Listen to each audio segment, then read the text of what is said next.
this morning, a group of student leaders went to the state capitol to talk about the importance of the 2020 census for Eastern Kentucky. And back here in Perry County, students from Corbin made a trip to the Challenger Center to learn how coal mining could be used in the future on Mars. And a new program in one Kentucky county is easing the minds of those who have loved ones with special needs.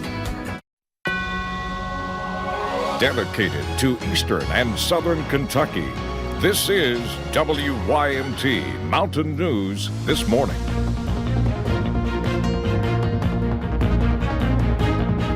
And good morning. The time is now 5:34. I am Lacey Roberts, and it is Hump Day. The day that we look forward to because we know the weekend's coming, and it's halfway through the week, Brandon. And we had a nasty day yesterday, but on this Hump Day, it's a little bit better weather for us to get into our weekend, right? Yeah, a little smidge better today. We're still going to see some cloud cover back and forth today. The rain chances are minimal, and we might even see a few peaks of sunshine. We want to see that today, but not tomorrow. Let's take a look and see what's going on this morning. Fog is the major issue we're dealing with. A lot of folks with that 5 mile or less threshold there with visibility, including Pikeville, Moorhead, Jackson, Hazard, Harlan, Middlesboro, and Jonesville. So again, it's out there. Be careful. 53, Jackson Hazard, 51, Harlan, Middlesboro, 50 from London all the way toward Pikeville, Prestonsburg, Logan, and Wise, and some 40s across the rest of the region. That is several degrees cooler from 2 until about 15 degrees colder than it was this time yesterday morning. 12-hour planner for today, right around 64. We could see some peaks of sunshine at times. A very straight chance for rain, but I think most of us stay dry today. Enjoy that because some big changes are coming tomorrow. We'll talk about them here in just a little bit. Lacey. Thank you, Brandon. And yesterday, the Challenger Learning Center in Hazard had fourth graders from Corbin Independent learn how coal mining could be used in the future on Mars. Some believe there are minerals on Mars that could benefit Earth, and to get to them, you would use the same techniques as coal miners. Also at the center was a former coal miner and governor, Paul Patton. He says the importance of education outside the classroom makes a difference. This is a unique facility. Very few of them in the world, and we're lucky to have 3 of them in Kentucky because of some vision of people like people here in Perry County that realize the value of having something very unique. Patton was involved in the process of bringing the Challenger Center to Hazard more than 20 years ago. And there are more than 1 million square feet throughout Pikeville Medical Center. While all the turns and floors can be confusing for patients or visitors, now the hospital has an app to make your journey easier. WYMT's Marianne Fletcher explains. Turn left. We all use GPS in our car. Turn right. But what about the hospital? Back in the late 50s is when Pikeville Medical Center moved to this location. And since then, we've added on 4 buildings. As Pikeville Medical Center continues to grow, finding your way around can be confusing. Go up to 5th floor using Elliott Elevator North. So we've discovered a new technology called wayfinding. Using nearly 900 Bluetooth beacons, the PMC Wayfinding app can walk anyone through the hallways and get turn-by-turn navigation from the parking garage, for example, to any location in the hospital. You can search for multiple destinations. You can search by room number, you can search by provider, or even restrooms and vending machines. And it will give you a voice turn-by-turn all the way through. No phone, no problem. We also have touchscreen kiosks throughout the hospital, so you can also use those. Director of Marketing Al Greenfield says you can start the app from your home. It will give you turn-by-turn to the hospital. Once you're on the hospital property and our Bluetooth beacons are picking you up, the app automatically changes over to the turn-by-turn for the hospital. Hoping to give visitors and patients an easier experience. Go straight for about 300 feet, then you have arrived. In Pike County, Marianne Fletcher, WYMT Mountain News. The app requires Bluetooth, Wi-Fi, and your location services to be turned on. You can download it on any Apple or Android device. And in moments where a loved one is missing, getting information out about any special needs person that maybe is critical.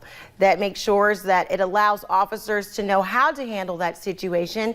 Boyd County is introducing a new program that will help get that information out faster and will make sure it is always available. It's called Take Me Home. It's designed for families of someone with special needs, dementia, or anything that would make it difficult for them to communicate with a first responder if they were lost or disoriented.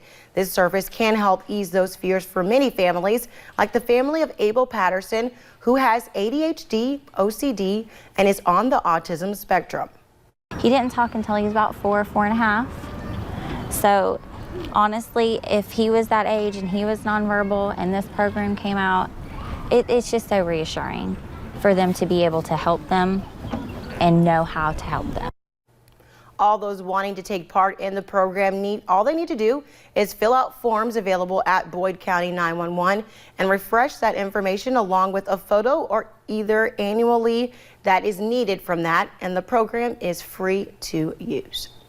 The United States Census is conducted every 10 years, and 2020 is a census year. The census is a way to count how many people live in a given area, along with other factors such as income and living arrangements. That then impacts money allocation to an area.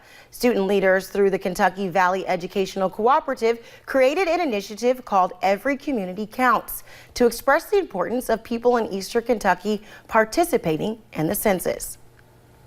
Many of our county governments, that's how they plan for emergencies, to address emergencies in their area based on the population in certain areas. And if everybody's not accounted for, that's a real issue for local government. Students have created commercials, social media campaigns, songs, and flyers to make sure people are informed. People will start receiving the invitation to participate in the census April 1st. If you have 3 ways to respond, either by phone, online, or by mail. And $2 million worth of quick release emergency funds will come to the Bluegrass to help flood damaged roads.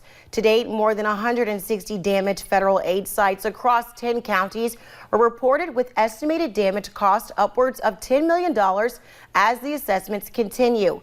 The funds will reimburse Kentucky for costs associated with emergency repairs needed to prevent further damage. Many of those roads are here in the mountains. Kentucky legislators move one step closer to banning abortion procedures. The Lexington Herald Leader reports the Kentucky House passed a pair of anti-abortion bills yesterday. House Bill 67 states that Kentuckians would not have a right to an abortion should the Supreme Court overturn the Roe versus Wade decision. House Bill 451 would give the Attorney General more power in prosecuting abortion law offenders. The legislation now heads to the state Senate for a vote. And one judge lowered the bond of a woman indicted for abusing her adopted children.